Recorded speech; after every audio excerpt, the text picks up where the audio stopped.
জগন্নাথ বিশ্ববিদ্যালয়ের ছাত্রদল, আমার ডিস্ট্রিক্ট সিরাজগঞ্জ এবং আমি ত্রয়োদশ জাতীয় সংসদ নির্বাচন নারী সংরক্ষিত আসনে সিরাজগঞ্জ থেকে মনোনয়ন প্রত্যাশী এবং আলহামদুলিল্লাহ ম্যাডামের স্বপ্ন পূরণ হয়েছে। আমরা বাংলাদেশ জাতীয়তাবাদী দলের পক্ষ থেকে আমাদের সাংগঠনিক অভিভাবক, আমাদের জাতীয়তাবাদী ছাত্র দলের এবং আমাদের প্রধানমন্ত্রী জনাব তারেক রহমান তার সামনে বসে ইন্টারভিউ দিতে পেরেছি। এটা আমার জন্য এবং আমার রাজনৈতিক পরিবারের সকল সদস্যের জন্য অনেক বেশি গৌরবের এবং আমি আশাবাদী, কারণ বর্তমান প্রেক্ষাপট এবং বাংলাদেশের জাতীয় অর্থনীতি এবং নারীকে এগিয়ে নিয়ে যাওয়ার জন্য বাংলাদেশ জাতীয়তাবাদী দল অনেক ধরনের পরিকল্পনা করেছেন, যেটা আসলে আমাদের ডোর টু ডোর পৌঁছে দেওয়া আমাদেরই দায়িত্ব।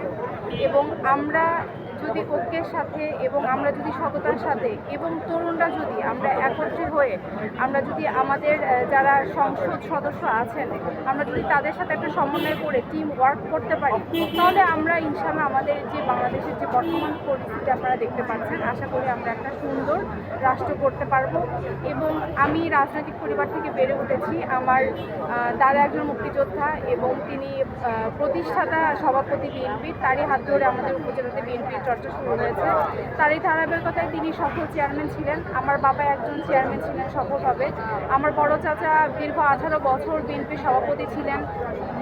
আমার বাবা মারা গিয়েছেন 2022-এ, হয়তো বাবা বেঁচে থাকবেন, তিনি তার জায়গা থেকে নমিনেশন পেতেন বা দল যেখানে মনে করতো তাকে হয়তো সেই স্থানে দিল। তো তারই ধারাবাহিকতায় আমি আজকে আমাদের দলের পক্ষ থেকে নমিনেশন ফর্ম তুলেছি এবং আমাদের একটা সাক্ষাৎকার হয়েছে। আমি আশাবাদী এবং আমি কৃতজ্ঞ এবং আমি আনুগত্যের সাথে বলতে চাই, দল যে সিদ্ধান্ত নেবে আমি মেনে নিব এবং আনন্দের সাথে তাদেরকে স্বাগত জানাই। এবং আমি